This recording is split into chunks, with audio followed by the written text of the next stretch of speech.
സാറിൻ്റെ കാണായ്മ എന്ന് പറയുന്ന പുസ്തകമാണ്.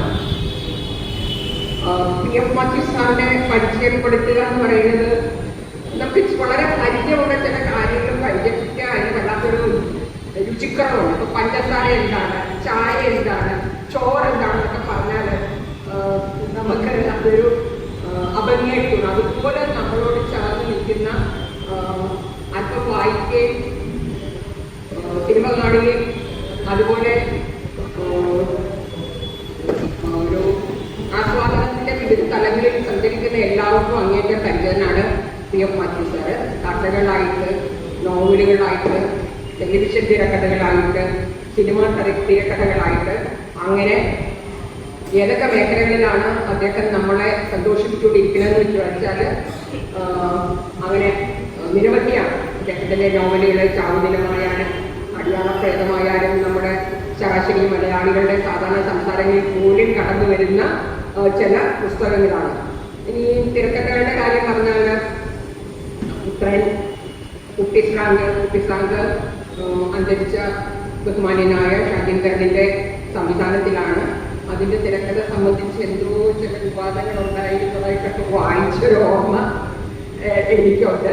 എന്നിരുന്നാലും അത് ഗംഭീരമായ ഒരു പ്രൊഡക്ഷനായിരുന്നു.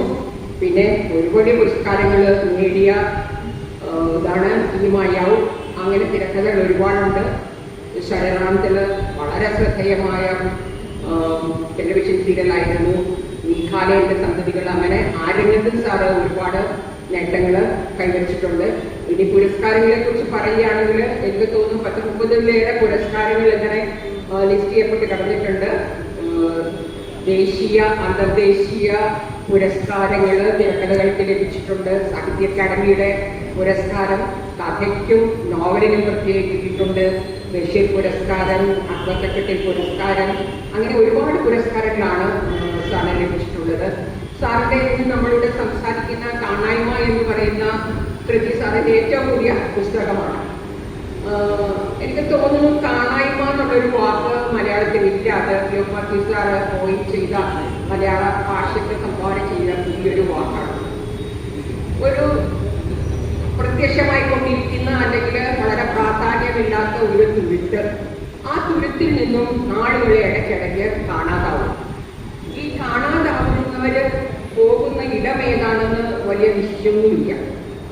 അത് അന്വേഷിച്ചു പോകുന്ന ഒരു പത്രപ്രവർത്തകന്റെ ഉത്പന്നമായ കണ്ടെത്തലുകളും അസ്വസ്ഥതകളും ഒക്കെയാണ് പുസ്തകത്തിൽ പ്രതിപാദിക്കുന്നത്. ഈ അസ്വസ്ഥതകൾ വല്ലാത്ത രീതിയിൽ നമ്മളെ സ്വാധീനിക്കും. വളരെ മെന്റൽ ഇമ്പാക്ട് ഉണ്ടാക്കുന്ന ഒരു പുസ്തകമായിട്ടാണ് എനിക്കത് തോന്നിയത്. വായിച്ചു കഴിഞ്ഞാലും അതിൻ്റെ ഒരു കനപ്പെട്ട ഒരു ഭാരം മനസ്സിൽ അങ്ങനെ നിൽക്കും. മരണം, ജീവിതം, ഇതൊക്കെ എന്താണ്, അതിനൊക്കെ ഒരു പ്രത്യേക തലത്തില് സാറ് ഡീൽ ചെയ്യുകയാണ് ചെയ്യുന്നത്. ഇതിൽ കാണായ്മ എന്ന് പറയുന്നത് മരണത്തിന്റെയും ജീവിതത്തിന്റെയും ഇടയ്ക്ക് നിൽക്കുന്ന ഏതോ ഒരു തലമായിട്ടാണ് വായിക്കുമ്പോൾ എനിക്ക് തോന്നിയത്. അതിനെക്കുറിച്ച് വേദിയെ കൃത്യമായിട്ട് പറയുന്നത്. കാരണം മരണം ഒരു വിരാമമാണ്, അത് തീർന്നു. പിന്നെ നമുക്ക് അതിനെക്കുറിച്ച് പ്രതീക്ഷകളൊന്നും വെക്കേണ്ട. പക്ഷേ കാണാതാവുക എന്ന് പറയുന്നത് ഒരു അർത്ഥവിരാമമാണ്. അത് ഫലപ്രദമാകാത്തതോ സാധ്യമാകാത്തതോ ആയ, എന്നാൽ ചിലപ്പോൾ സാധ്യമാവാൻ സാധ്യതയുള്ള ചില സ്വപ്നങ്ങളെയും സങ്കല്പങ്ങളെയും നമ്മളിൽ നിറച്ചുകൊണ്ടിരിക്കുകയാണ്. അതൊക്കെയാണ് ഇതിൻ്റെ ഒരു പ്രമേയ പരിസരം. പുസ്തകം നമുക്ക് പരിചയപ്പെടുത്തുന്നത് ദേവികയാണ്. ദേവിക സെന്റ് ആൽബർട്ട്സ് കോളേജിലെ ഇംഗ്ലീഷ് വിഭാഗത്തിലെ അസിസ്റ്റന്റ് പ്രൊഫസറാണ്.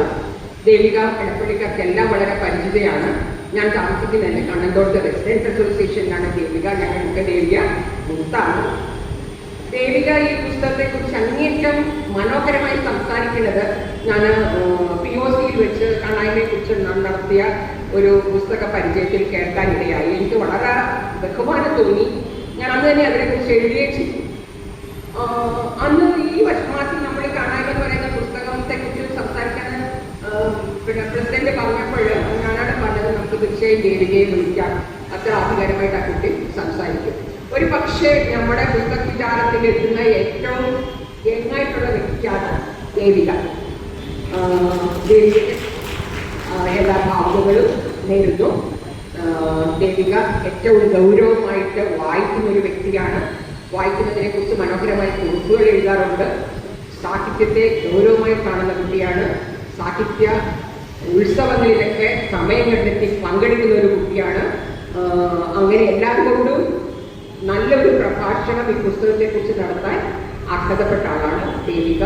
അത് കഴിഞ്ഞ് മാത്യു സാറും സംസാരിക്കുമെന്ന് എനിക്കറിയാൻ, കാരണം ഇത് എഴുതാൻ സാറിൻ്റെതായ സാഹചര്യത്തെക്കുറിച്ചൊക്കെ സാർ പറയുന്നത് ഞാൻ കേട്ടതാണ്. സാറത് നിങ്ങളുമായിട്ട് പങ്കുവയ്ക്കും. ഞാൻ ആദ്യം ദേവികയെ ക്ഷണിക്കുന്നു. എല്ലാവർക്കും ഒരിക്കൽ കൂടി സ്വാഗതം.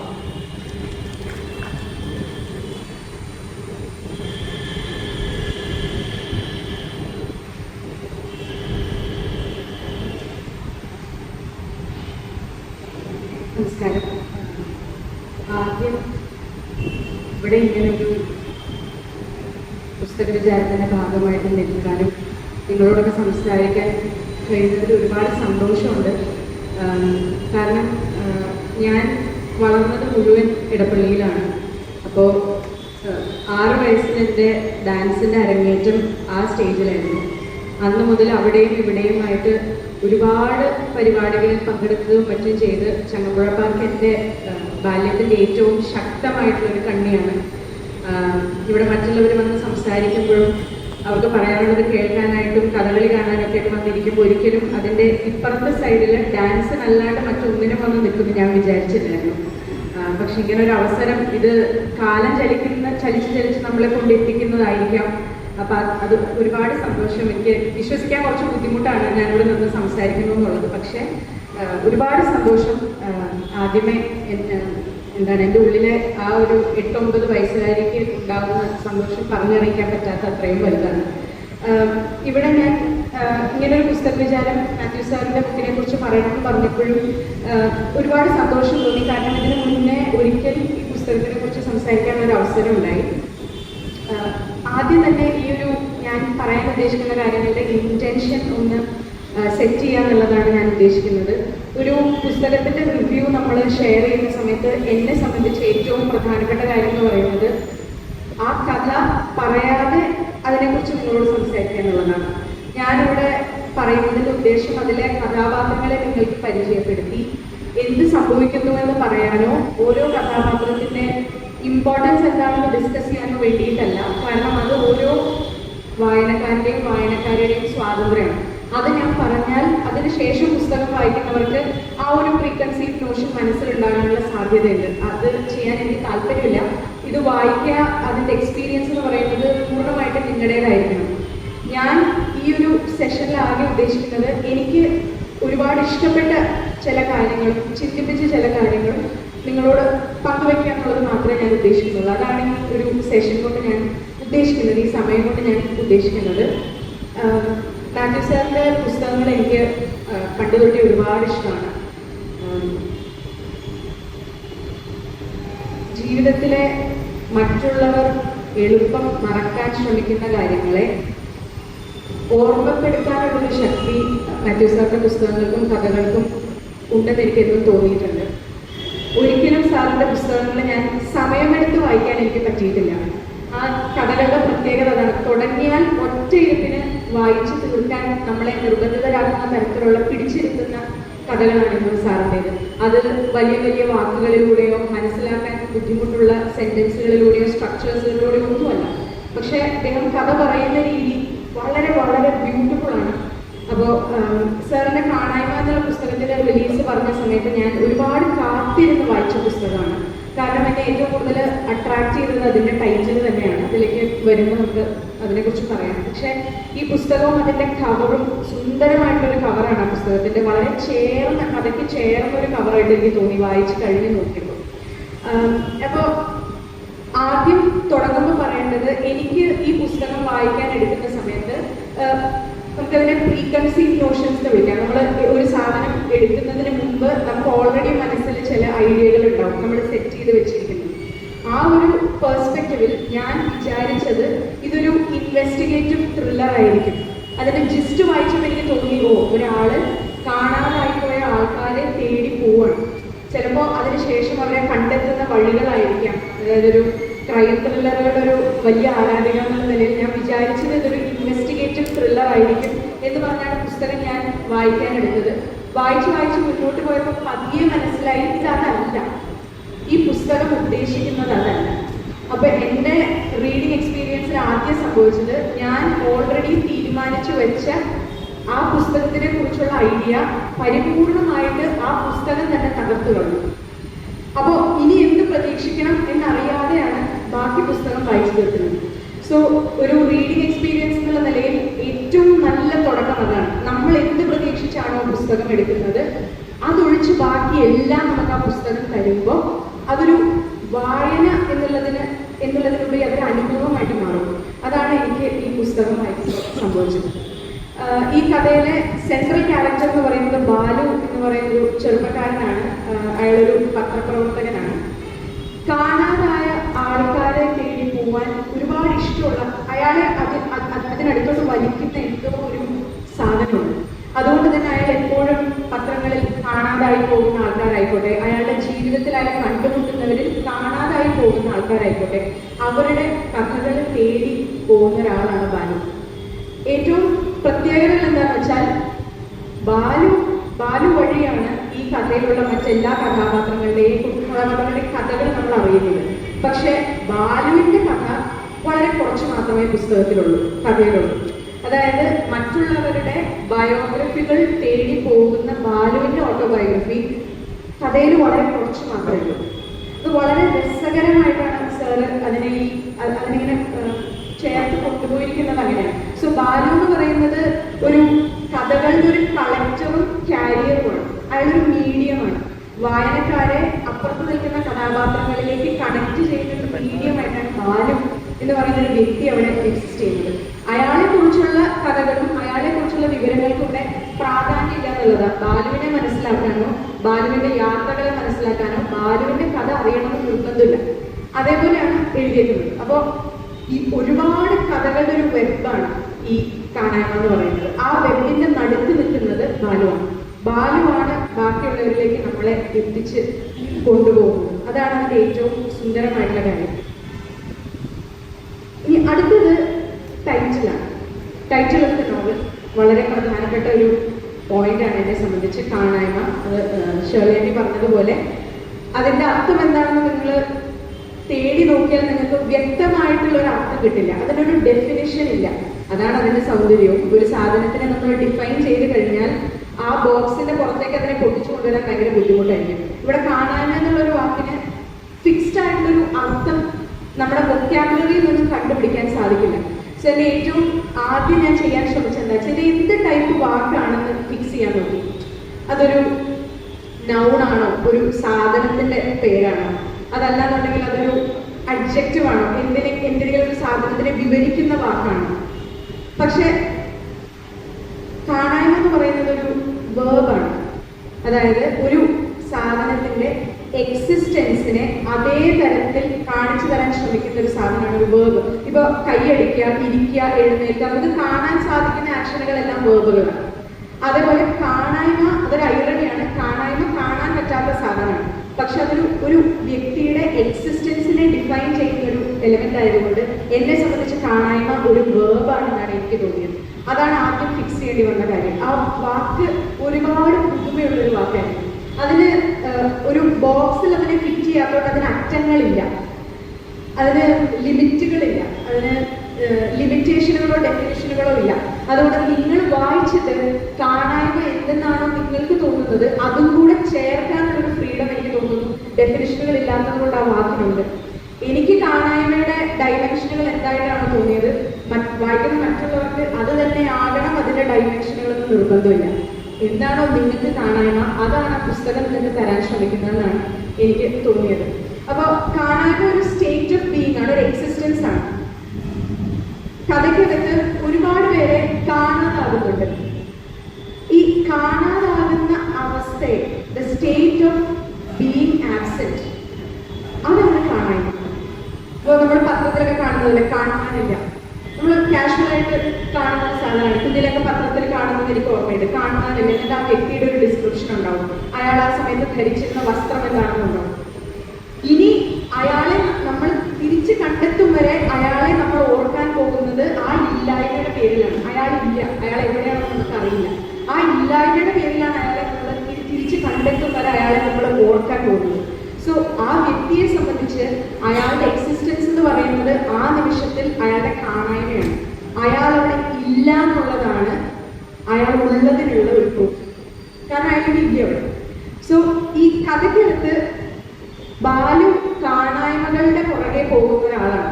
അതല്ലാന്നുണ്ടെങ്കിൽ അയാൾ എവിടെ പോകുന്നു എന്തെങ്കിലുമൊക്കെ കാണായ്മകൾ അയാളെ തേടി അവിടെ ഉണ്ടാവും. പക്ഷെ ബാലുവും കാണായ്മയും തമ്മിലുള്ള റിലേഷൻഷിപ്പ് എന്ന് പറയുന്നത് വളരെ രസകരമാണ്. കാരണം കഥയുടെ കാലയളവിൽ മുഴുവൻ കാണായ്മകളെ തേടി പോകുന്ന ബാലു സ്വയം കാണാതാവുകയോ കാണായ്മ എന്ന് പറയുന്ന ഒരു അവസ്ഥ എന്താണെന്ന് അറിയുകയോ ചെയ്യുന്നില്ല. അയാൾ അതിന്റെ അറ്റം വരെ എത്തുന്നുണ്ട്. കാണായ്മയുടെ ഒരു ബൗണ്ടറി വരെ അയാൾ എത്തുന്നുണ്ട്. പക്ഷെ അയാളെ കാണാതാകുന്നില്ല.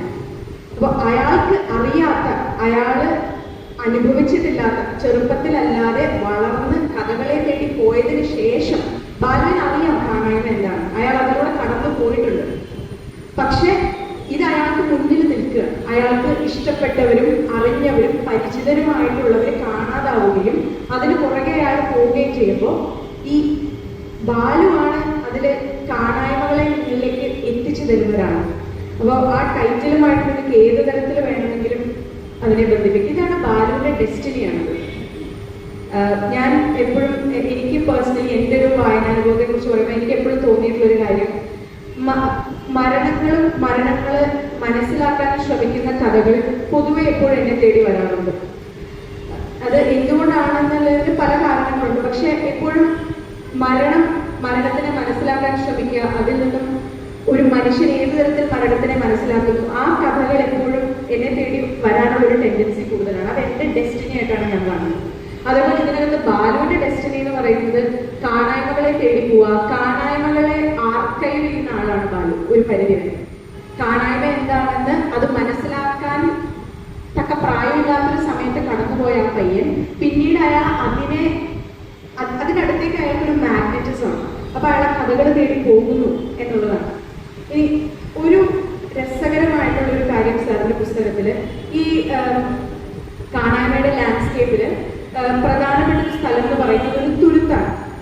പയ്യെ ക്ഷയിച്ചു പോകുന്ന, ദ്രവിച്ചു പോകാൻ സാധ്യതയുള്ള ഒരു തുരുത്ത്, വെള്ളത്താൽ ചുറ്റപ്പെട്ട ഒരു തുരുത്ത്. നമ്മൾ പഠിക്കുന്ന സമയത്ത് ഞങ്ങൾക്ക് ഒരു കോൺസെപ്റ്റ് പഠിക്കാനുണ്ടായിരുന്നു. അത് നമ്മൾ ലിമിനൽ സ്പേസ് എന്നാണ് വിളിക്കുക. Liminal space. ഈ ലിമിനൽ സ്പേസ് എന്ന് പറയുന്നത് എന്താണ്? ലിമൻ എന്ന് പറയുന്ന ഒരു ലാറ്റിൻ വാക്കിൽ നിന്നാണ് ലിമിനൽ എന്നുള്ള വാക്ക് വരുന്നത്. ലിമിനലിന്റെ അർത്ഥം, അല്ലെങ്കിൽ ലിമൻ എന്ന വാക്കിന്റെ അർത്ഥം ത്രഷ്ഹോൾഡ് എന്നാണ്. ത്രഷ്ഹോൾഡ് എന്ന് വെച്ചാൽ അറ്റം. ഒരെണ്ണത്തിന്റെ ബൗണ്ടറിയാണ് ലിമിനൽ. അതിനപ്പുറം മറ്റൊന്ന്, അതിനിപ്പുറം വേറൊന്ന്. അതും ഇതുമല്ലാതെ നടുക്ക് കിടക്കുന്ന ഒരു അവസ്ഥയാണ് ലിമിനാലിറ്റി എന്ന് പറയുന്നത്. അപ്പൊ നമ്മൾ ലിറ്ററേച്ചർ പഠിപ്പിക്കുന്ന സമയത്തൊക്കെ ലിമിനൽ സ്പേസുകളെ പറ്റി പഠിക്കുമ്പോൾ അതൊരു ട്രാൻസിഷണൽ അല്ലെങ്കിൽ ഇന്റർമീഡിയറ്റ് ആയിട്ടൊരു സ്ഥലമാണ്. ട്രാൻസിഷൻ എന്ന് വെച്ചാൽ മാറ്റം സംഭവിക്കാൻ തുടങ്ങുന്ന ഒരിടം. ഇന്റർമീഡിയറ്റ് എന്ന് പറഞ്ഞാൽ ഒന്നിൽ നിന്നും മറ്റൊന്നിലേക്ക് എത്തിയിട്ടില്ല, ആ എത്താനുള്ള മാറ്റങ്ങൾ സംഭവിക്കുന്ന ഇടമാണ് ഒരു ലിമിനൽ സ്പേസ്. അങ്ങനെ നോക്കുമ്പോൾ ഈ തുരുത്തെന്ന് പറയുന്നത് ലിമിനാലിറ്റിയുടെ വളരെ സുന്ദരമായിട്ടുള്ളൊരു ഔട്ടമാണ്. അവിടെയുള്ളവരെയും കാണാതാകുന്നുണ്ട്. അവരെങ്ങോട്ട് പോയി, അവർക്ക് എന്ത് സംഭവിച്ചു, കിടന്നുറങ്ങിയിരുന്ന മുറിയിൽ നിന്നും അയാൾ പോയത് എവിടെയാണ് അറിയില്ല. നടന്ന് അയാൾ എങ്ങോട്ടോ പോയി, പക്ഷെ നടന്നതിന് ശേഷം അയാൾ പോയത് എങ്ങോട്ടാണ് അറിയില്ല. ഉത്തരങ്ങൾ പ്രതീക്ഷിച്ചുകൊണ്ട് ഈ പുസ്തകം വായിക്കുന്നതിൽ അർത്ഥമില്ല. നമ്മുടെ ചോദ്യങ്ങൾക്കെല്ലാം ഉത്തരം തരാനുള്ളൊരു ഉദ്ദേശമല്ലേ കഥയ്ക്കുള്ളത്. നമ്മളെ കൊണ്ട് കൂടുതൽ ചോദ്യങ്ങൾ ചോദിപ്പിക്കുക എന്നുള്ളതാണ് സാറിന്റെ പുസ്തകം ചെയ്യുന്നത്. അതിൽ ഏറ്റവും പ്രധാനപ്പെട്ട ശക്തമായിട്ടുള്ളൊരു ലിങ്ക് എന്ന് പറയുന്നത് ഈ തുരുത്താണ്. ആ തുരുത്ത് ലിമിനാലിറ്റിയുടെ ഏറ്റവും നല്ലൊരു റെപ്രസെന്റേഷൻ ആണ്. അതായത് എന്തായിരുന്നു, ഇനി അടുത്തത് എന്താണ്, ഈ രണ്ട് പ്ലെയിനുകൾക്കും ഇടയിലാണ് ലിമിനാലിറ്റി എക്സിസ്റ്റ് ചെയ്യുന്നത്. ഭൂതകാലം എന്തായിരുന്നു, ഭാവി ഇനി എന്തായിരിക്കും. ഭൂതകാലത്തിലേക്ക് ഒട്ട് തിരിച്ചു പോവാനും പറ്റുന്നില്ല, ഭാവിയിലേക്ക് മുന്നോട്ടൊട്ട് ചലിക്കാനും പറ്റാതെ ആ ലിമിനൽ സ്പേസിൽ തങ്ങിക്കിടക്കുന്ന ഒരു ഇടമാണ് തുരുത്ത് എന്ന് പറയുന്നത്. ആൻഡ് ബാലു ഈ തുരുത്തിലും കുറച്ചു കാലം ഉണ്ടായിരുന്ന ഒരാളാണ്. അപ്പൊ തുരുത്ത് എന്ന് പറയുന്ന ലിമിനൽ സ്പേസ് പോലെ തന്നെയാണ് ബാലു എന്ന് പറയുന്ന വ്യക്തിയും എന്ന് എനിക്ക് പേഴ്സണലി വായിച്ചപ്പോൾ തോന്നിയായിരുന്നു. ബാലുവിന്റെ ഭൂതകാലത്തിലേക്ക് പോകാൻ പറ്റില്ല. അയാളുടെ ചിന്തകൾ അപ്പോഴും അവിടെ ഉണ്ട്. പക്ഷെ എന്നാൽ മുന്നോട്ട് ചലിക്കാനും ബാലുവിന് പറ്റുന്നില്ല. ആ തുരുത്ത് അവിടെ കിടക്കുന്നത് പോലെ ആ തുരുത്തിന്റെ കഥകളും ചുറ്റി ബാലു എന്ന് പറയുന്ന വ്യക്തി അയാൾ തന്നെ ഒരു ലിമിനൽ സ്പേസ് ആയിട്ട് മാറുകയാണ്. ആ തുരുത്ത് പോലെ തന്നെയാണ് ബാലുവിനെ പോലെ തന്നെയാണ് തുരുത്ത്. അയാളുടെ മനസ്സിലെ എല്ലാ ചോദ്യങ്ങൾക്കുള്ള ഉത്തരം തേടി അയാൾ പലപ്പോഴും പോകുന്നതും അങ്ങോട്ടാണെന്നൊക്കെ എനിക്ക് വായിക്കുമ്പോൾ തോന്നി. അപ്പം തുരുത്തും ബാലുവും ഒരേപോലെയാണെന്ന് എനിക്ക് തോന്നുന്നു. തുരുത്തൊരു ലിമിനൽ സ്പേസ് ആണെങ്കിൽ ബാലുവും ലിമിനലാണ്. കാരണം അവൻ കറങ്ങി തിരിയുന്നതെല്ലാം അതുമല്ല ഇതുമല്ല. ഒന്നിനെയും രണ്ടായി കാണാൻ സാധിക്കില്ല ഈ ലോകത്തെന്ന് ഞങ്ങളെ പഠിപ്പിച്ചിട്ടുണ്ട് ക്ലാസ്സിലിരിക്കുമ്പോൾ. അത് അല്ലെങ്കിൽ ഇത്, black or white, night or day, this or that, അങ്ങനെ നമുക്ക് കാണാൻ സാധിക്കില്ല. അങ്ങനെ കാണുന്നതിലൂടെ അർത്ഥത്തിന് എത്താൻ സാധിക്കുന്ന ലിമിറ്റ്ലെസ് ആയിട്ടുള്ള ഒരു ലോകത്തിനെ നമ്മൾ കുറയ്ക്കുകയാണെന്ന് പറയും. അതേപോലെയാണ് ബാലു. ആ ഒരു ഇന്റർമീഡിയറ്റ് ആയിട്ടുള്ള നടുവേ കിടക്കുന്ന ഒരവസ്ഥ, മാറ്റം സംഭവിക്കാൻ പോകുന്നു എന്നറിയുന്ന ഒരു അവസ്ഥയിലാണ് ബാലുവിന്റെ കഥകളും ഈ തുരുത്തും അതിനെ ചുറ്റുന്ന വെള്ളവും അതിനകത്തുള്ള ആൾക്കാരും അവരുടെ ഇല്ലായ്മകളും കാണായ്മകളും എല്ലാം കിടക്കുന്നത്. ഒരു കാര്യം കൂടെ എനിക്ക് ഈ പുസ്തകത്തിനെ കുറിച്ച് പറയാനുള്ളൂ. അത് കൺക്ലൂഡ് ചെയ്യുന്നതിന് മുമ്പ്, മരണം വളരെ രസകരമായിട്ടൊരു കഥാപാത്രമാണ് ഈ കഥയിൽ. കാരണം മരണം പൂർണ്ണമായിട്ടും സെൻട്രൽ സ്റ്റേജിലേക്ക് വരുന്നില്ല. അയാൾ ഈ കർത്തനുകളുടെ എവിടെയോ നിൽക്കുകയാണ്. വായിക്കുന്ന നമുക്ക് കഥയിലുള്ളവർക്കും അറിയാം അത് അവിടെ ഉണ്ട്. പക്ഷെ അയാൾ കയറി പ്രത്യക്ഷമായിട്ട് വന്നിട്ടില്ല. പക്ഷെ ഇനഫ്, അതായത് നമുക്കിപ്പോൾ അവിടെ ഇരുന്ന് ഒരു കുട്ടി ഈ ഡാൻസ് കഴിഞ്ഞാൽ ഈ കർത്തന്റെ പുറകിലൂടെ എത്തിച്ചു നോക്കിയാൽ മുഖം നമുക്ക് അവിടെ കാണാം. കുട്ടി സ്റ്റേജിലേക്ക് വന്നിട്ടില്ല, പക്ഷെ മുന്നിലിരിക്കുന്ന നമുക്കറിയാം അവിടെ കുട്ടിയുണ്ട്. അതേപോലെയാണ് മരണം ഹാങ് ചെയ്യുന്നത് എപ്പോഴും ഉണ്ട് അവിടെ. പക്ഷെ പ്രത്യക്ഷമായി മുന്നോട്ട് വരുന്നില്ല. മരണങ്ങൾ സംഭവിക്കുന്നുണ്ടോ എന്ന് ചോദിച്ചാൽ ഉണ്ട്. മരണം സംഭവിക്കാതെ ഒരു കഥയ്ക്ക് മുന്നോട്ട് പോകാൻ സാധിക്കുന്ന എനിക്ക് തോന്നുന്നില്ല. നഷ്ടങ്ങളില്ലാതെ ഒരു കഥയ്ക്ക് മുന്നോട്ട് പോകാൻ സാധിക്കുന്നു എനിക്ക് തോന്നുന്നില്ല. വളർച്ച സംഭവിക്കുന്നത് അപ്പോഴാണെന്ന് ഞാൻ വിശ്വസിക്കുന്നു. അതേപോലെ ഇവിടെയും ആ ലിമിനൽ സ്പേസിന്റെ എവിടെയൊക്കെയോ ആയിട്ട് മരണമുണ്ട്. ആൻഡ് ഞാൻ എപ്പോൾ എനിക്ക് മാത്യു സാറിന്റെ പുസ്തകത്തിനെ കുറിച്ച് റിവ്യൂസ് പറയാൻ ചാൻസ് കിട്ടുമ്പോൾ ഞാൻ എപ്പോഴും പറയാൻ ഇഷ്ടപ്പെടുന്ന ഒരു കാര്യം, മാത്യു സാറിന്റെ കഥകൾ എന്ന് പറയുന്നത് മരണത്തെ ഭയക്കാത്ത കഥകളാണ്. മരണത്തിന്റെ മണത്തെയോ നിറങ്ങളെയോ രീതികളെയോ അതിനുശേഷമുള്ളതിനെയോ മുമ്പുള്ളതിനെയോ സംഭവിക്കുന്നതിനെയോ ഭയക്കാത്ത കഥകളാണ് സാറിന്റെ കഥകൾ. ചിലപ്പോൾ എനിക്ക് ഇത്രയും അടുപ്പം ആ കഥകളോട് തോന്നാൻ കാരണവും ആ കഥകൾക്കുള്ള കറേജാണ്. മരണത്തെ ഭയക്കാത്ത ആരുമില്ല, ഒന്നുമില്ല. പക്ഷെ അതിനെക്കുറിച്ച് പറയാൻ ഈ കഥകൾക്ക് ഭയമില്ല. ഒരു KLF പോയപ്പോഴാണ് ആദ്യമായിട്ട് ഞാൻ സാറിന്റെ സ്പീച്ച് കേൾക്കുന്നത്. ഒരു കേരള ലിറ്ററേച്ചർ ഫെസ്റ്റിവലിന് പോയപ്പോൾ അവിടെ ഒരു കഥയിലുള്ള മരണങ്ങളെ കുറിച്ച് ഓഡിയൻസിൽ നിന്നൊരു ചോദ്യം ഉണ്ടായപ്പോൾ എപ്പോഴും ഞാൻ ഓർത്തു വെക്കുന്ന ഒരു കാര്യമാണ്.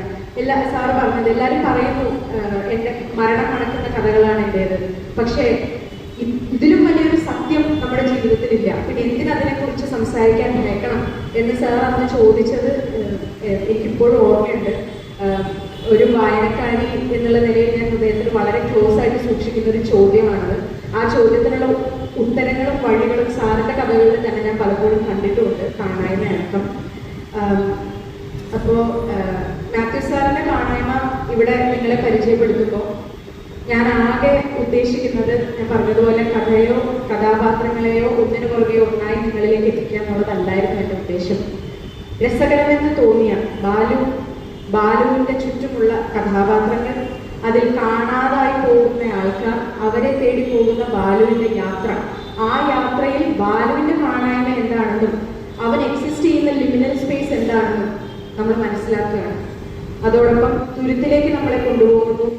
ആ തുരുത്തിലുള്ള കഥകളും നമുക്ക് ചുറ്റും ഉള്ള ആൾക്കാരിൽ നിന്നും ഒരാൾ കാണാതായി പോയാലുള്ള നമ്മുടെ അവസ്ഥ എന്താണ്? ഷേർലിന്റെ നേരത്തെ പറഞ്ഞതുപോലെ മരണം ഒരു ഫുൾ സ്റ്റോപ്പാണ്, അല്ലെങ്കിൽ അറ്റ്ലീസ്റ്റ് ആ വ്യക്തിയുടെ ഐഡന്റിറ്റിയെ സംബന്ധിച്ച് അതൊരു ഫുൾ സ്റ്റോപ്പാണ്. അയാളുടെ ശരീരം അവിടെ അവസാനിച്ചു, അയാളെ തേടിയുള്ള യാത്ര അവിടെ അവസാനിച്ചു. ജീവിച്ചിരിക്കുന്നവർക്ക് പിന്നെയും യാത്രയാണ്, മനസ്സിലാക്കാനുള്ള യാത്ര. പക്ഷെ മരിച്ചയാളെ സംബന്ധിച്ച് അത് കഴിഞ്ഞു. കാണാതെ പോവാന്ന് പറയുന്നത് ഒരു ലിമിനാലിറ്റിയാണ്. കാരണം നടക്കില്ല, അയാൾ ഉണ്ടോന്നോ ഇല്ലെന്നോ നമുക്കറിയില്ല. അപ്പൊ ആ കാണായ്മ തന്നെ ഒരു ലിമിനാലിറ്റിയാണ്, ഒരു ട്രാൻസെൻഡൻസ് ആണ്, ഒരു ചേഞ്ച് ആണ്. ബുദ്ധിമുട്ടാണ്. നമുക്കറിയില്ല എത്ര ദിവസം ഒരു വ്യക്തിക്ക് വേണ്ടി കാത്തിരിക്കണം. ഫിസിക്കലായിട്ടുള്ള നമ്മുടെ കാത്തിരിപ്പ് നമ്മൾ അവസാനിച്ചാലും നമ്മുടെ മനസ്സ് കാത്തിരുന്നുകൊണ്ടേയിരിക്കും. അത് വളരെ വേദന ഉണ്ടാക്കുന്ന ഒരു കാര്യമാണ്. എനിക്ക് ഓർമ്മയുണ്ട്, പണ്ട് ഹിന്ദു പേപ്പറിലൊരു എഡിറ്റോറിയൽ വാർത്ത വന്നായിരുന്നു. അതിന്റെ ടോപ്പിക് എന്ന് പറയുന്നത് ശ്രീലങ്കയിലെ സിവിൽ വാറിന് ശേഷം അമ്മമാരും അച്ഛന്മാരും വീട്ടിലെ കാണാതായ മക്കളെ കാത്തിരിക്കുകയാണ്, അവരുടെ ഫോട്ടോയും പിടിച്ച്. വലിയൊരു റൈറ്റപ്പ് ആയിരുന്നു അത്. കുറെ കാലം ഞാൻ ആ പട്ടിക സൂക്ഷിച്ചായിരുന്നു. ഒരു ഡെസ്റ്റിനി പോലെ തോന്നുന്നു ഇപ്പൊ പറയുന്നത്. അതെല്ലാം കാണാതായ മക്കളെ കുറിച്ചുള്ളൊരു റിപ്പോർട്ടായിരുന്നു. യുദ്ധം കഴിഞ്ഞ് അവർ മരിച്ചോ അവർ ജീവിച്ചിരിപ്പുണ്ടോ അവരെവിടെ ഉണ്ടെന്നുള്ളതിനെ കുറിച്ചൊരു ക്രേസ് ഇല്ല. അങ്ങനെ ഇല്ലാതെ അവസാനിക്കാത്ത ഒരു യാത്രയാണ് കാണാതെ പോയി കഴിഞ്ഞാൽ. അവരെല്ലാവരും എക്സിസ്റ്റ് ചെയ്യുന്നതും ആ കാണായ്മയിലാണ്. ഈ കഥയുടെ അവസാനവും നിങ്ങൾക്ക് വായിച്ച് നിങ്ങൾ മനസ്സിലാക്കുമ്പോൾ കാണായ്മ എന്താണെന്ന് നിങ്ങൾ തന്നെ ഒന്ന് ആലോചിച്ച് നോക്കുക. നിങ്ങൾക്ക് മനസ്സിലായ കാണായ്മ എന്താണ്? ഈ ഒരു പുസ്തകം വായിച്ചു കഴിഞ്ഞപ്പോൾ ഒരു ഭാരം ഉണ്ടായിരുന്നു മനസ്സിൽ. വായിച്ചു കഴിഞ്ഞ എളുപ്പത്തിൽ നമുക്ക് മറക്കാൻ പറ്റുന്ന അല്ലെങ്കിൽ അത് ഊരിപ്പോരാൻ ഭയങ്കര ബുദ്ധിമുട്ടാണ്. സാറിൻ്റെ പുസ്തകങ്ങളെല്ലാം അങ്ങനെയാണ്. അത് നമ്മളെ ഫോളോ ചെയ്യും, അല്ലെങ്കിൽ നമ്മൾ അതിന് പുറകെ പോകും. ഒരുപാട് സന്തോഷം സാറിൻ്റെ ഇനിയും വരാനുള്ള പുസ്തകങ്ങൾ ഈഗർലി ഓൾറെഡി വെയിറ്റ് ചെയ്യുന്ന ഒരാളാണ് ഞാൻ. സാറിൻ്റെ പുസ്തകങ്ങളെ കുറിച്ച് ഇതുപോലെ സംസാരിക്കാനായിട്ട് അവസരങ്ങൾ കിട്ടുന്നത് എന്നെ സംബന്ധിച്ച് വലിയ വലിയ സന്തോഷമാണ്. അപ്പോൾ കാണായ്മയെ കുറിച്ചുള്ള എൻ്റെ ചിന്തകൾ ഇതെല്ലാമാണ്. ഇത് കോഡിഫൈ ചെയ്ത് പറയാൻ എനിക്കറിയില്ല. ഒരു പുസ്തകത്തിനെ കുറിച്ച്, ഒരു കഥയെക്കുറിച്ച് കോഡിഫൈ ചെയ്ത് സംസാരിക്കാൻ പറ്റുമെന്ന് എനിക്ക് തോന്നുന്നില്ല. വളരെ സ്കാറ്റേർഡ് ആയിട്ട് എൻ്റെ മനസ്സിൽ കിടക്കുന്ന ചിന്തകൾക്ക് പറ്റുന്ന തരത്തിലുള്ള ഒരു രൂപം കൊടുക്കുക എന്നുള്ളത് മാത്രമേ ഞാൻ ഈ ഒരു സെഷൻ കൊണ്ട് ഉദ്ദേശിച്ചുള്ളൂ. നിങ്ങൾ വായിക്കുമ്പോൾ കാണായ്മ എനിക്കുണ്ടായതുപോലെ നല്ലൊരു വായനാനുഭവം നിങ്ങൾക്കും ഉണ്ടാവട്ടെ. ഇങ്ങനൊരു അവസരം തന്നതിന് നിങ്ങളോട് എല്ലാവരോടും ഞാൻ നന്ദി പറയുകയാണ്. നിങ്ങളും കാണായ്മ വായിക്കണം. അതിലുള്ള ജീവിതങ്ങളെക്കുറിച്ച് വായിക്കാനുള്ള ഒരു അവസരം നിങ്ങൾക്കും ഉണ്ടാവണം. Thank you.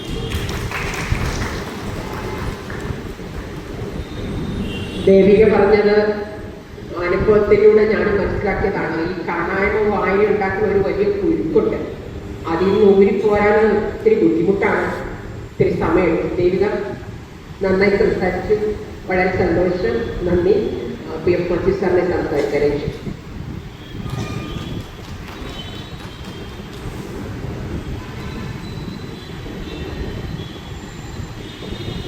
പ്രിയമുള്ളവർക്ക്, ആദ്യമേ തന്നെ ചങ്ങമ്പുഴ സാംസ്കാരിക കേന്ദ്രത്തിൽ ഇങ്ങനെ ഒരു വേദി ഒരുക്കിയതിന് നന്ദി പറയട്ടെ. എൻ്റെ ഭാരവാഹികളോടും ഷെല്ലിനോടും ഇവിടെ പുസ്തകം അവതരിപ്പിച്ച ദേവികയോടും ഉള്ളു നിറഞ്ഞ നന്ദി പറയട്ടെ. എന്തെങ്കിലും സംസാരിക്കണമെന്ന ഉദ്ദേശത്തോടു കൂടിയല്ല ഞാൻ ഇത് വന്നത്. സത്യത്തിൽ കാണായ്മയെ കുറിച്ച് ആരെങ്കിലും, ദേവിക അടക്കമുള്ള ആരെങ്കിലും സംസാരിക്കുമ്പോൾ അത് കേൾക്കാം എന്നുള്ളൊരു ആഗ്രഹത്തോടു കൂടിയാണ് വന്നത്. ഒരാൾ ഒരു കൃതി എഴുതി കഴിഞ്ഞാൽ അയാൾക്ക് പറയാനുള്ളത് പൂർത്തിയായും അതിൽ പറഞ്ഞിരിക്കണം എന്നാണ് എൻ്റെ ഒരു വിശ്വാസം. അതിലധികമൊന്നും കൂട്ടിച്ചേർക്കാനില്ല. പിന്നെ പറയാനുള്ള ഒരു കാര്യം എന്താണെന്ന് വെച്ചിട്ടുണ്ടെങ്കിൽ, എങ്ങനെയാണ് ഈ കൃതിയിലേക്ക് വന്നത്, എന്തിന് ഈ കൃതി എഴുതി തുടങ്ങിയ കാര്യങ്ങളാണ്. എന്തായാലും ദേവികയുടെ പ്രസന്റേഷൻ, അവതരണം വളരെ നന്നായിരുന്നു. പ്രത്യേകിച്ചും നമ്മുടെ നാട്ടിൽ നിരൂപകർ പോലും ഒരു കൃതി അവതരിപ്പിക്കുമ്പോൾ, ഒരു നോവലോ ചെറുകഥാ സമാഹാരമോ അവതരിപ്പിക്കുമ്പോൾ അതിൻ്റെ കഥ വിശദമായിട്ട് പറയുകയാണ് പതിവ്. തീർച്ചയായിട്ടും അത് അത്ര നല്ല കാര്യമായിട്ട് എനിക്ക് തോന്നിയിട്ടില്ല. കാരണം ഒരു കൃതിയെ അവതരിപ്പിക്കുമ്പോൾ ഏറ്റവും എളുപ്പ വഴി അതിൻ്റെ കഥ പറയുക എന്നുള്ളതാണ്, കഥ ചുരുക്കി പറയുക എന്നുള്ളതാണ്. എന്ന് വെച്ചാൽ ഒരു നോവലിനെ അതിൻ്റെ കഥയിലേക്ക് ചുരുട്ടിക്കെട്ടുക അല്ലെങ്കിൽ ചുരുക്കുക എന്നുള്ളത് കൂടി അർത്ഥമുണ്ട്. കുറെ കാലമായിട്ട് മലയാളത്തിലെ ഒരു രീതി ഓൺലൈൻ മാധ്യമങ്ങളുടെ പ്രചാരത്തിന് ശേഷം അത് കൂടിയിട്ടുണ്ട്. ഒരു കൃതി എന്ന് വെച്ചാൽ അതിന്റെ കഥ പറഞ്ഞ് അവസാനിപ്പിക്കുക എന്നുള്ളത്. ഇവിടെ ദേവിക അതിന് മുതിർന്നില്ല എന്ന് മാത്രമല്ല, അതിലൂടെ കഴിയുന്നത്ര ദൂരം സഞ്ചരിക്കാൻ ദേവിക ശ്രമിക്കുകയും ചെയ്തു. അതിന് വളരെ സന്തോഷം തോന്നി. എനിക്ക് പറയാനുള്ളത് വളരെ കുറച്ച് കാര്യങ്ങളാണ്, ഞാനത് കൂട്ടിച്ചേർക്കാം. നമ്മുടെ മിക്കവാറും എല്ലാ മതങ്ങളിലും തന്നെ ഈ കാണാതായവ കണ്ടുകിട്ടാനുള്ള പ്രാർത്ഥനകളുണ്ട്. ക്രിസ്ത്യാനികൾക്ക് പ്രത്യേകിച്ചുകൊണ്ട് കാണാതെ പോയ സാധനങ്ങൾ കണ്ടുകിട്ടാനുള്ള ജപം പോലുമുണ്ട്. അതുപോലെ തന്നെ മട്ടാഞ്ചേരിയിൽ ഒരു പ്രാന്തൻ കുരിയച്ചന്റെ കപ്പേളയുണ്ട്. ആക്ച്വലി അത് പ്രാന്തൻ കുരിയച്ചനല്ല, തെരുവോരത്തെ കുരിശ് എന്ന അർത്ഥത്തിലുള്ള പോർച്ചുഗീസ് വാക്ക് പറഞ്ഞ് പ്രാന്തൻ കുരിയച്ചനായതാണ്. അപ്പോൾ അവിടെ കാണാതായ വസ്തുക്കൾ കണ്ടുകിട്ടാനായിട്ട് ചുറ്റുവിളക്കും പൂമാലയും നേർന്നാൽ കാണാതെ പോയ വസ്തു കണ്ടുകിട്ടും, അല്ലെങ്കിൽ അത് മോഷ്ടിച്ച ആളാണെങ്കിൽ അയാൾക്ക് ഭ്രാന്ത് പിടിക്കും എന്നൊക്കെയാണ് വിശ്വാസം. ഇത്തരം കഥകൾ നമ്മുടെ മിത്തുകളുടെ ഭാഗമായിട്ട് തീർന്നതാണ്.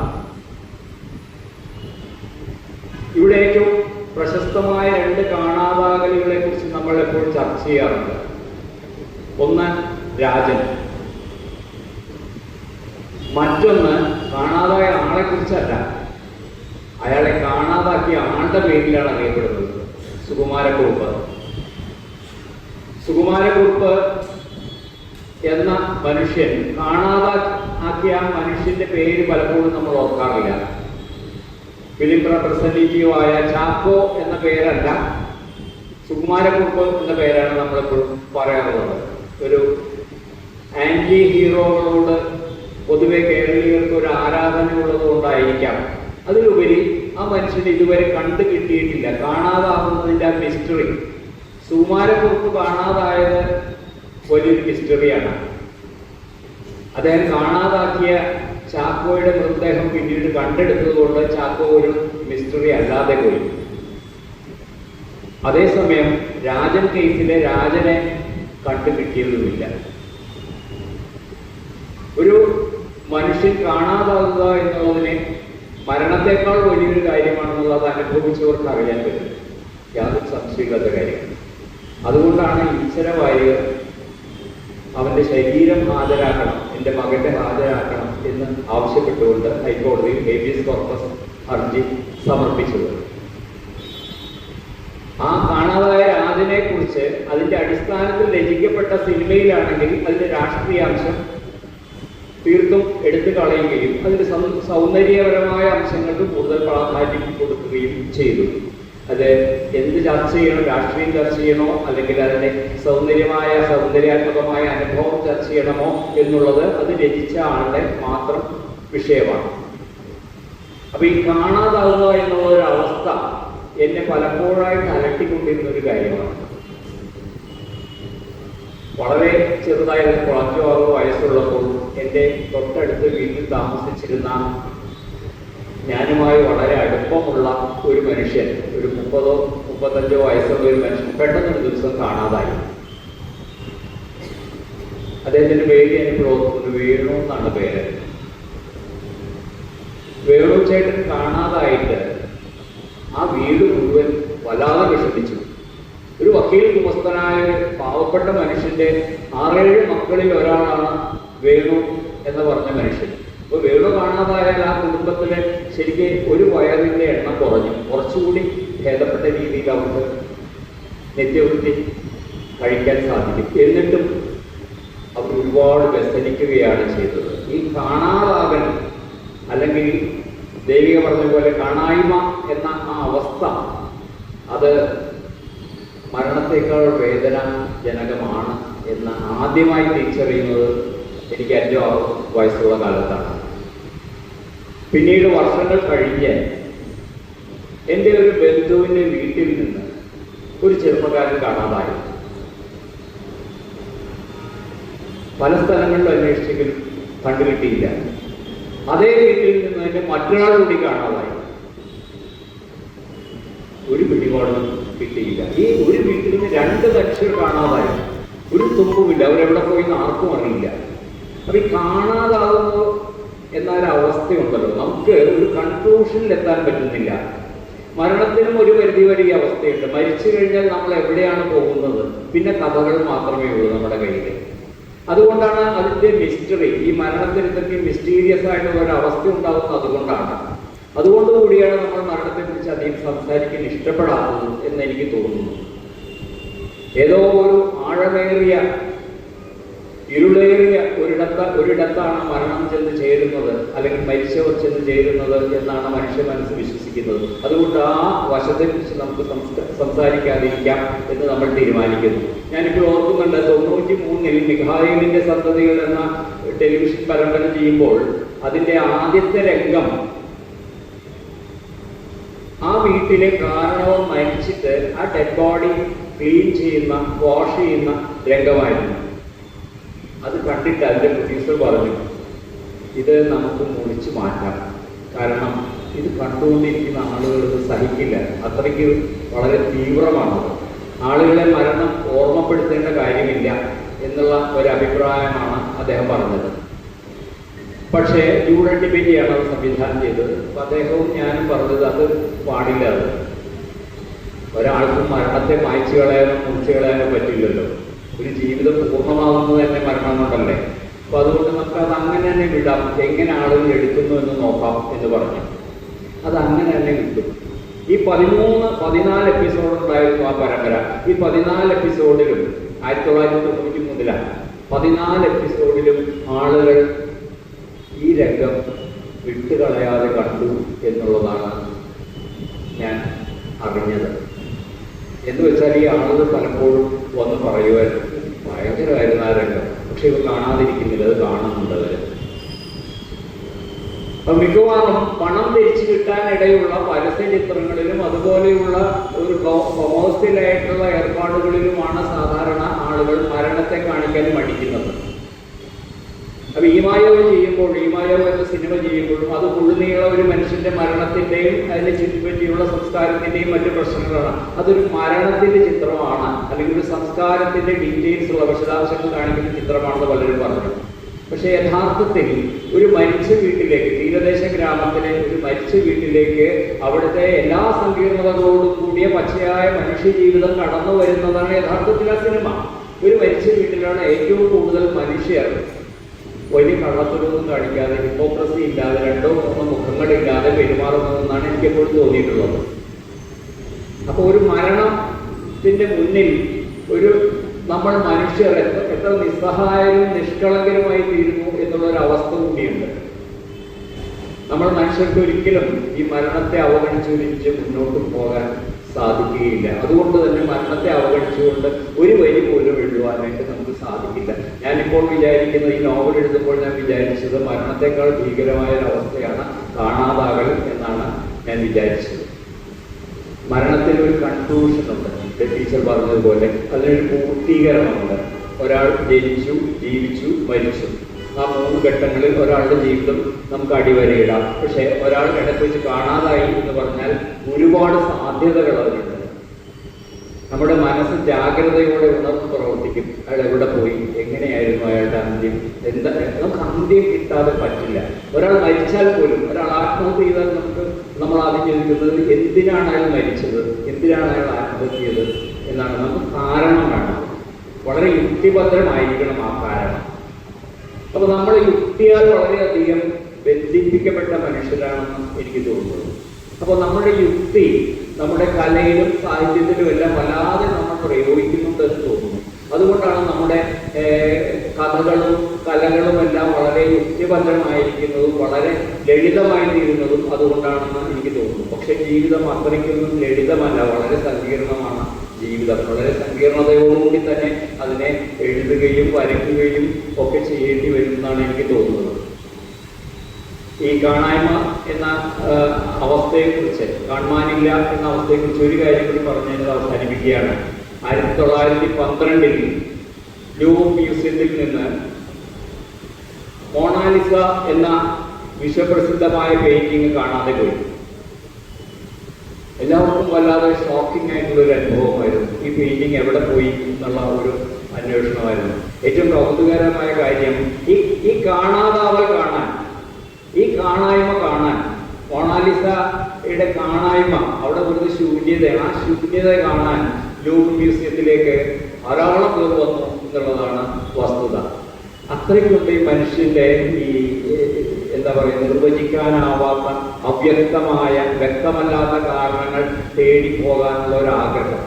ആ കാണായ്മ എന്ന മിസ്റ്ററി സോൾവ് ചെയ്യാനുള്ള അല്ലെങ്കിൽ അത് പരിഹരിക്കാനുള്ള ആഗ്രഹം മനുഷ്യർക്ക് അത്രത്തോളം ഉണ്ട് എന്നാണ് എനിക്ക് തോന്നുന്നത്.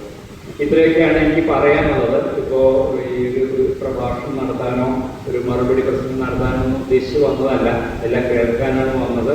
സോ മനസ്സിൽ തോന്നിയ കുറേ കാര്യങ്ങൾ ഞാൻ ഷെയർ ചെയ്യുന്നതേ ഉള്ളൂ. ഒരിക്കൽ കൂടി ഞാൻ എല്ലാവർക്കും, ഇവിടെ കൂടിയിരിക്കുന്ന എല്ലാവർക്കും നന്ദി പറഞ്ഞുകൊണ്ട് എൻ്റെ വാക്കുകൾ ചുരുക്കും.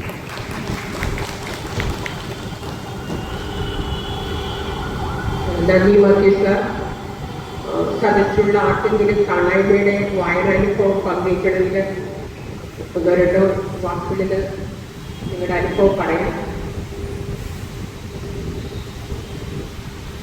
ആരും ഇല്ലെങ്കിൽ നമുക്ക് പരിപാടി അവസാനിപ്പിക്കാമെന്ന് തോന്നുന്നു. ഇന്ന് ചങ്ങമ്പുഴ സാംസ്കാരിക കേന്ദ്രത്തിൻ്റെ പുസ്തക വിചാരത്തിൽ നമ്മൾ തിരഞ്ഞെടുത്ത കാണായ്മ എന്ന് പറയുന്ന ഈ പുസ്തകത്തിൻ്റെ ചർച്ച വളരെ സമ്പന്നമായിരുന്നു. അതിൽ ഏറ്റവും പ്രധാനപ്പെട്ട കാര്യം പുസ്തകം രചിച്ച മാത്യു സാർ തന്നെ നമ്മളോടൊപ്പം ഉണ്ടാകുകയും അത് രചിക്കാനിടയായ സാഹചര്യത്തെക്കുറിച്ച് പറയുകയും ചെയ്തു എന്നുള്ളതാണ്. അതിനെ ഈ പുസ്തകത്തെ ഏറ്റവും ഹൃദ്യമായ രീതിയിൽ നമ്മളെ പരിചയപ്പെടുത്തുകയും അതിനെ വിലയിരുത്തുകയും ചെയ്ത ദേവികയുടെ പുസ്തക പരിചയവും ഗംഭീരമായിരുന്നു. മാത്യു സാറിന് നന്ദി, ദേവികയ്ക്കും നന്ദി. എല്ലാവരും കാണായ്മ വായിക്കുമെന്നും അതിൻ്റെ ആ ഘനമേറിയ അനുഭവം പങ്കുവയ്ക്കുമെന്നും എനിക്ക് ഉറപ്പുണ്ട്. എല്ലാവർക്കും നല്ലൊരു വായനാനുഭവം ആശംസിച്ചുകൊണ്ട് നിർത്തുന്നു. എല്ലാവർക്കും നന്ദി, നല്ല നമസ്കാരം. പരിപാടിയുടെ പൂർണ്ണമാക്കുന്നു.